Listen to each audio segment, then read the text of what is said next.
What is going on, YouTube? This is Jim, back with another video. You guys know E3 is coming up, and I've been very vocal about finally getting to go to E3 for the first time ever since I was 7 years old. I am so excited. And it's only fitting that on this crazy year where I actually get to go, do we start to see the rise of these pre-E3 events. Call of Duty had one, and now Destiny's going to have one, and that's actually what I wanted to talk to you guys about today. And we're going to be transitioning this channel slowly to all things E3 over the next couple weeks. And I have a lot of stuff I want to talk about, my predictions for all the events and all that good stuff. But I thought we should start with Destiny because that's how my channel started. If you guys watch or listen to any of the old BK's Bullets, link in the description below. You guys know Brent and I love to talk about this game. And it seems only fitting as I begin to transition my channel into the E3 hub, for me at least, that I talk about Destiny. So the live stream's coming up. It's going to be on May 17th. I think it's at 10 a.m. Eastern. They're going to have a live studio audience there. They're going to show us, I believe to be, some gameplay. Obviously, because following the press conference, they're going to have PlayStation 4 and PC demos on hand for people to play. And they said there will be no limitation on recording software and capturing and videos and that sort of stuff. So get ready to be bombarded with all things Destiny 2. I'm very excited for this. As you guys know, I bought the Ghost Edition. I bought the PlayStation 4 Collector Edition of the Rise of Iron. Or was it Rise of Iron? It was Rise of Iron. Oh, the Taken King Collector Edition for the PlayStation 4. And so excited for everything Destiny. But I feel like I'm going to transition over to the Xbox One. I've fallen in love with the Xbox One Elite controller. All of my friends on the PC Master Race have already said that they're not interested in yet another shooter. I think they're nuts. Maybe this live stream will change that. But as it stands right now, I have a standing pre-order with my friend Brent at GameStop to pick up Destiny 2 for the Xbox One. So what are my thoughts about the game? Where do I think the game is going to go? I've created a handy list of 5 things that I think Destiny needs to do in order to really knock it out of the park. Now, recall that Destiny, when it launched, was going to be the next generation of shooters. This was the first major project that Bungie had worked on following their critical acclaim and success in the Halo universe. This was supposed to be the game that changed games forever. And while it was fun, it was repetitive. And while it was fun, there were some flaws with it. And while it was fun, and so on and so forth. And I thought that I would take a little bit of time again to talk about a couple things that I would like to see. This is my wish list for what I'd like to see in Destiny 2. There's probably not any surprises here, but these are the things that I think would make the game even better than the first one was. And I know also, before I begin, that Sony does have an exclusive partnership with Bungie, the aforementioned PlayStation Edition. I know Sony fronted Bungie a ton of money to get this game, and I know that those exclusives, those timed exclusives, the maps, the weapons, etc., will probably be carrying over to the Destiny 2 edition. I wouldn't be surprised why. I mean, I'm not surprised why Xbox isn't at this event, and the PlayStation and the PC are. So with that, let's dive into it. First and foremost, this game needs to be 60 frames a second. There is no excuse, especially with the Scorpio coming out, especially with the PlayStation Pro that is already on the market. This game needs to be 60 frames a second because when a shooter is 60 frames a second, it looks better, it feels better, it's snappier, it's more responsive. Way back when Call of Duty came out and it jumped to the 60 frames a second, everyone lost their mind. And there is a reason that game, year after year after year, has been at the top of most gamers' lists because it handles so well and it looks so good. Now that we are moving into Destiny 2 and we're not in that transition period, recall the original Destiny was on the legacy PlayStation 3, was on the legacy Xbox 360. They said, according to Bungie, they had to create one engine and try to soup it up a little bit for next gen and kind of dope it back for previous generation. That is not an issue anymore unless you consider the PlayStation 4 and the Xbox One old tech and the PlayStation 4 Pro and the Xbox Scorpio new tech. I don't think necessarily that they're thinking about it that way, but that's the only caveat in which I could see that they could not manage to get a 60 frames a second. It is inexcusable. And if they can make the Scorpio look awesome, I'm sure they're going to try. I know there's going to be some console parity, even though the PlayStation 4 Pro is weaker, particularly on this game. They're going to make it only look as good as the PlayStation 4 Pro version. Obviously, Sony still has their hands deep in Bungie's pockets. No way you're going to see a better edition on the Scorpio. Now, all bets are off for the PC version, so who knows what that is going to bring for us. We'll have to stay tuned. Second of all, we need raid matchmaking. Why do we not have raid matchmaking? They say, well, raids are too hard. We've talked about this so many times, but I got to go over it again. They say raids are too hard. There's no way a pickup group, aka a pug if you're used to that terminology, could be able to beat a raid because they're so tough.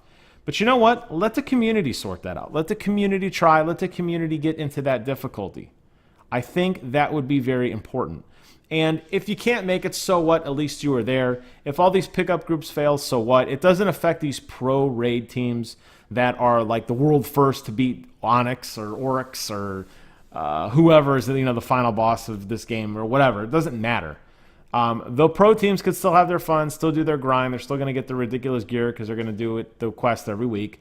And then let the newbies just try. It's so obnoxious. I have probably over 200 friends on my PlayStation 4 friends list from people that I've added randomly to groups to get them in my party, to invite them to the game, to get them into chat, while I'm filtering through the app, trying to find more and more people, to like join my game and then try to make it work. So we're all doing this pickup group matchmaking anyway. It's not like there's any criteria or filter that I'm applying or that most people are applying. They just want a body count and just get in there and try. And for most of us, those groups typically fail. I mean, we might get through a boss or two, and hey, you know what? That's great. Put that mechanic in the game, let the matchmaking occur in the game, or put it in a special zone that you go and somehow you get matchmaking, but adding friends and adding them to the party and everything, it's a pain in the ass. It's a broken system, and it needs to go away. This is 2017, guys. There's no excuse for this. Number 3, we need raid level strikes. Now, we need more unique strikes than the standard mission. If you look at the strikes in Destiny, the original Destiny, the strikes were very much going through the exact same places you went before. Maybe the bosses were a little harder, and certain areas they had a little harder boss, or maybe a gimmick here or there. But for the most part, the strikes were pretty vanilla with just a big bullet sponge boss at the end. And I feel that in order to make strikes more unique, they need to have an epicness to them. There needs to be deeper hooks in the story. There needs to be deeper mechanics in those strikes. And I feel that by doing that, you're going to give players less sticker shock when it comes time to do the real raiding. And hey, when you add in raid matchmaking, players are going to kind of understand what to expect. World of Warcraft has done this successfully for years, including mechanics in raids that will teach you how to fight the final boss. Destiny can learn a lot from this. I know that Destiny reached out to Blizzard and there was some communication back and forth. Hopefully those lessons learned from the World of Warcraft team will make their way to Destiny 2, and we will get strikes that are more engaging, more unique, more fun, and most importantly, more educational to make the raids even better. Next point number 4, you gotta tighten up the gameplay. This game, the original Destiny, feels like you are floating around in molasses. Everything is slow and just very methodical. When I play Halo, when I play Titanfall, which aren't really over the top, balls to the wall, super accelerated gameplay, by the way, and then I go back to Destiny, you've seen some of my live streams. Look at some of the videos I did about a year ago where I came into Iron Banner cold, significantly undergeared, and I was getting a 3.5 to 4 kill to death ratio on every single Iron Banner. Why? Because everything was in slow motion. I felt like I could do my taxes in between waiting for my crosshairs to slowly move over and shoot another Guardian. Now, it doesn't have to be overly twitchy, over the top, Call of Duty 360 no-scope style, okay? But it needs to be faster. And I think, going back to my first point, if you had a game that was 60 frames a second, you probably could do yourself a favor and speed up the gameplay a little bit more so that it wasn't so boring and drawn out and slow. And I feel like other than the Titan with the shoulder charge, there aren't really any good movement abilities. There aren't any ways to boost to your enemy, whether it's the Spartan charge, the Spartan ground pound, the boost with Titanfall, the grappling hook with Titanfall, rather, the boost with Call of Duty. You need a mechanic in there that allows players to get that little extra oomph to make them just that much more aggressive when they need to be, to get out of a tight situation just when they need to. This walking and turning and slow combat is doing you guys no favor, especially when you look at some of the shooters that have been coming out, that will continue to come out, that I think will push that envelope of making games more responsive.